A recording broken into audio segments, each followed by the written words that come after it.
The World Health Organization estimates that more than 400 people have died from the H1N1 flu virus out of some 90,000 confirmed cases. In June, the WHO declared this outbreak to be the first pandemic in more than 40 years.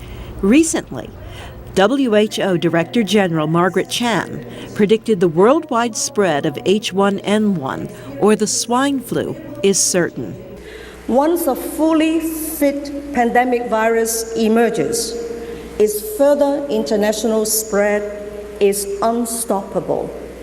Currently, countries in the southern hemisphere are beginning their flu season. Chile, Argentina, and Australia are seeing large numbers of cases. The U.S. government held a summit to prepare for the start of the flu season in the northern hemisphere.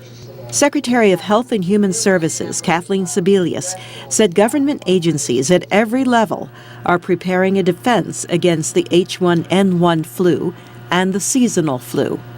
Now, we don't know exactly how the virus will present during the fall flu season, but our surveillance efforts have led scientists to believe that the impact of the virus could worsen this fall or earlier.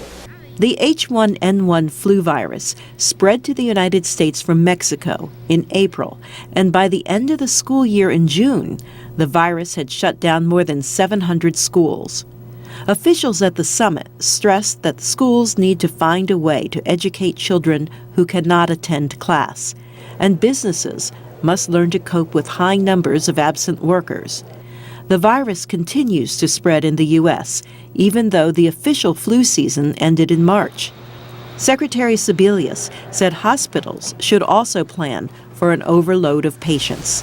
The summit is not about raising alarms or stoking fears. It's about being prepared. A big part of that preparation is the development of a vaccine. Dr. Anthony Fauci heads research on infectious diseases at the National Institutes of Health. I can say with confidence that we will have a vaccine that we will be making a decision on in the fall. Dr. Fauci says no vaccine will be released to the public unless it is proven safe.